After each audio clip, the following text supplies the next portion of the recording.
केंद्रीय गृह मंत्री अमित शाह ने 3 आपराधिक कानूनों पर प्रेस कॉन्फ्रेंस आयोजित की। दरअसल भारतीय न्याय संहिता, भारतीय नागरिक सुरक्षा संहिता और भारतीय साक्ष्य अधिनियम 1 जुलाई यानी कि आज से लागू हो रहे हैं। ऐसे में नए आपराधिक कानूनों पर केंद्रीय गृह मंत्री अमित शाह ने कहा कि एक नए दृष्टिकोण के साथ ये 3 कानून आधी रात से लागू हो गए हैं। अब भारतीय दंड संहिता आईपीसी की जगह भारतीय न्याय संहिता यानी कि बीएनएस होगी। आपराधिक प्रक्रिया संहिता यानी कि सीआरपीसी की जगह भारतीय नागरिक सुरक्षा संहिता बीएनएसएस होगी, जबकि भारतीय साक्ष्य अधिनियम की जगह भारतीय साक्ष्य अधिनियम बीएसए होगा।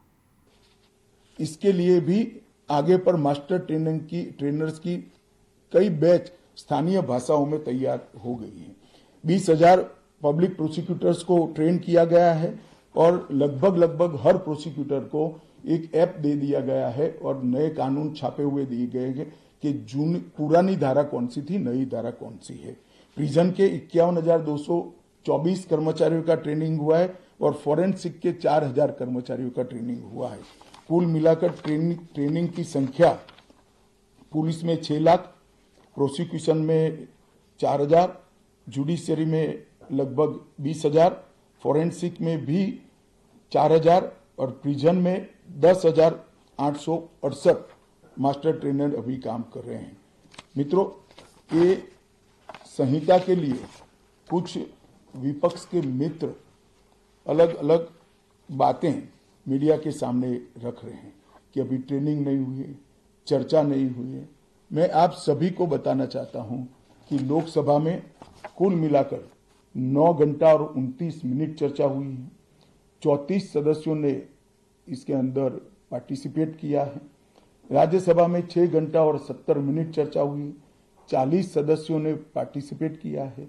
एक ये भी झूठ चलाया जा रहा है कि सबको बाल निकालने के बाद ये बिल लाया गया। बिल बिजनेस एडवाइजरी कमेटी में पहले से निश्चित था। मेरा ये स्पष्ट मानना है कि 14 तारीख से ही विपक्ष ने सदन का बहिष्कार करने जैसी हरकतें करी थी और शायद वो हिस्सा लेना नहीं चाहते थे। और दोनों सदनों में 14 तारीख में लोकसभा में 96 और राज्यसभा में 46 सदस्यों ने ऐसी हरकतें की जिससे पीठासीन अधिकारी उनको बाहर करने के लिए मजबूर हो जाए। फिर भी एक ऑप्शन था। ये बहुत बड़ा दूरगामी परिणाम लाने वाला कानून था। वो एक कानून के लिए स्पेशल अंदर आकर चर्चा में अपना मत रख सकते थे। इसके पहले भी मैंने 2020 में सभी सांसदों को पत्र लिखकर उनके सुझाव मांगे थे। सभी मुख्यमंत्रियों को पत्र लिखकर उनके सुझाव मांगे थे। सभी सुप्रीम कोर्ट के सम्मानीय न्यायाधीशों को पत्र लिखकर उनके सुझाव मांगे थे। सभी हाई कोर्ट के चीफ जस्टिस को पत्र लिखकर सुझाव मांगे थे। गृह सचिव जी ने सभी आईपीएस अफसरों से सुझाव मांगे थे, सभी कलेक्टर से सुझाव मांगे थे और ये सब सुझाव मिलाकर मैंने खुद अधिकारियों की बैठक को अलग करे तो मैंने खुद 158 बार इसकी मीमांसा कर बैठक कर विचार कर एक बिल बनाया। ये बिल को भी संसद ने ऐसे ही पारित नहीं किया है।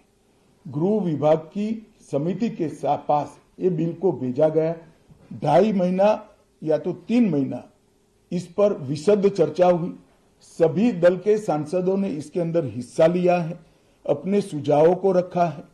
4-5 पॉलिटिकल स्टाइल के सुझाव छोड़कर मैं दावे से कह सकता हूं हर सुझाव को समाहित कर 93 बदलाव कर बिल को फिर से कैबिनेट ने पारित किया और पारित करने के बाद सदन के सामने रखा गया। इतने बड़े सदियों के बाद हो रहे सुधार को पॉलिटिकल कलर देना मैं मानता हूं ठीक नहीं है। मेरे तो सभी विपक्ष के साथियों से विनती है, पॉलिटिक्स करने के ढेर सारे मुद्दे हैं, आराम से करिए पॉलिटिक्स, कोई चिंता नहीं, हम भी जवाब देंगे। मगर ये कानून देश के 140 करोड़ नागरिकों को संविधान का जो स्पिरिट है,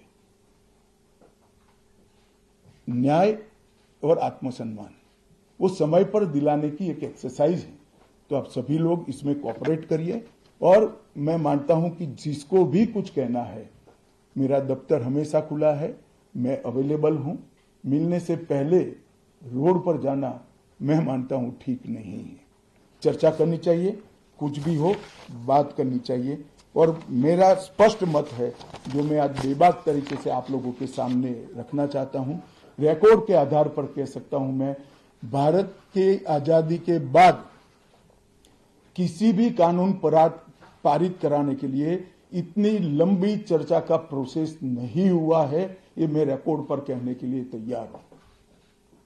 4 साल तक इस कानून पर विचार हुआ और अगर आपको अभी भी कुछ कहना है तो आप जरूर आइए, मैं सुनने के लिए तैयार हूं, मगर कृपया इस कानून को पब्लिक तक इसकी सेवा करने देने का मौका देना चाहिए।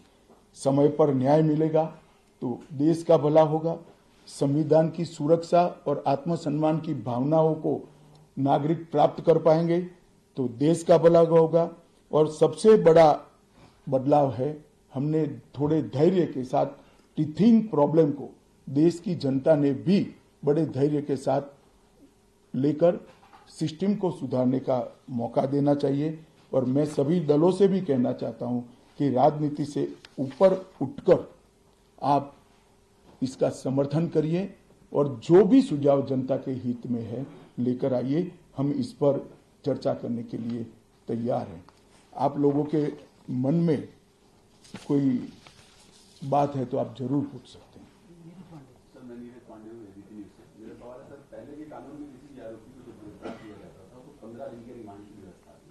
अभी जो नया कानून है उसमें गिरफ्तारी के 60 दिनों तक कभी भी या तो एक काफी हिस्सों में बुलाकर रिमांड लिया जा सकता है। इससे फायदा क्या होगा?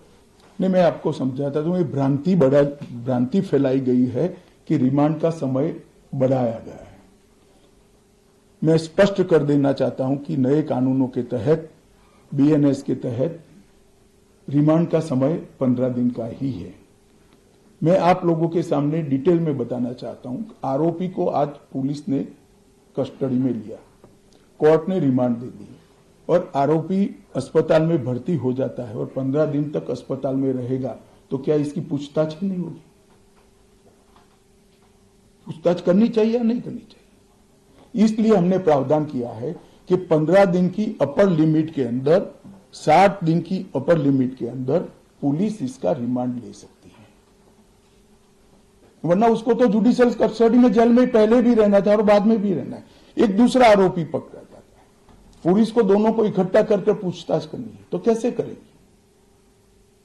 तो 15 दिन की लिमिट को हमने नहीं बढ़ाया है, रिमांड 15 दिन की ही होगी। 60 दिन के भीतर 1 या 2 टुकड़ों में आप 15 दिन की रिमांड ले सकते हैं। भ्रांति फैलाई जा रही है कि रिमांड का पीरियड बढ़ाया गया है। कृपया मैं आप सबसे निवेदन करता हूं कि इसको आप क्लैरिफाई करिएगा जिससे जनता में गलत बात न जाए। टोटल 15 दिन होगा, total 15 days within 60 day. Kapil Sibal भी उठाया वो जानबूझकर उठा रहे, मैं मानता हूं उन्होंने तो पढ़ा होगा कानून। सर, ये आज से ये कानून लागू हुआ, लेकिन सबसे पहला जो मामला एफआईआर हुआ अगर दिल्ली में देखे तो स्ट्रीट वेंडर के खिलाफ कर दिया है पुलिस। ये झूठ है, ये झूठ है। सबसे पहला मामला अब तक के रिकॉर्ड के हिसाब से ग्वालियर के पुलिस थाने में हुआ है।